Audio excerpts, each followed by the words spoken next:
Welcome to दालचीनी channel. आज हम बनाएंगे दूध की बलाई से सफ़ेद मक्खन, जिसके लिए मुझे चाहिए बर्फ़, ठंडा पानी और बलाई। बलाई को मैंने जाग लगाकर एक रात के लिए रख दिया था, जिसका मतलब है बलाई को थोड़ा सा नीम गर्म करके उसमें 1 चम्मच दही डालकर उसको मिक्स किया और एक रात के लिए उसको मैंने रख दिया। अब उस बलाई की शक्ल आपके सामने है, बिल्कुल ऐसी। अब इस बलाई को जग में डालें।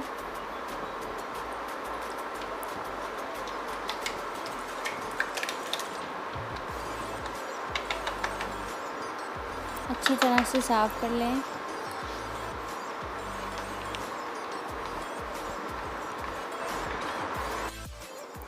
थोड़ा सा पानी डालकर पहले इसको अच्छी तरह से ब्लेंड करूँगी, उसके बाद मैं इसमें बर्फ़ शामिल करूँगी। इसलिए पहले अब मैंने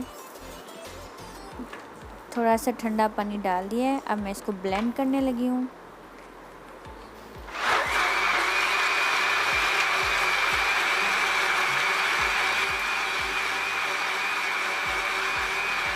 अब ये ब्लेंड हो गया है अच्छी तरह, इसमें मैं बर्फ़ शामिल करने लगी हूँ।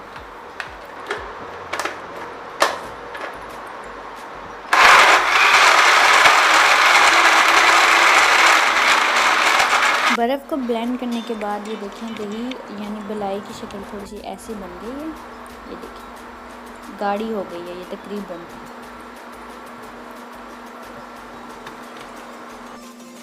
अब थोड़ा सा ठंडा पानी डालें ताकि वो जो गाढ़ी हो गई है थोड़ी सी पतली हो जाए और मक्खन सारा ऊपर आ जाए। तो मैंने ये इसमें थोड़ा सा ठंडा पानी शामिल किया है। अब ये देखिए मक्खन सारा ऊपर आ गया। इसमें से अब लस्सी को अच्छी तरह से निकाल दें निचोड़ के, और जो मक्खन है उसको एक बॉल में डाल लें। जितनी अच्छे तरीके से इसमें से लस्सी निकालेंगे मक्खन उतने ज़्यादा दिन गुजारेगा, नहीं तो 3 या 4 दिन के बाद मक्खन खट्टा होना शुरू हो जाएगा। ये हमारा जनाब मज़ेदार मक्खन तैयार है। ज़रूर ट्राई करें और बताएं कि कैसा बना है, और मेरे इस चैनल को सब्सक्राइब ज़रूर कीजिएगा।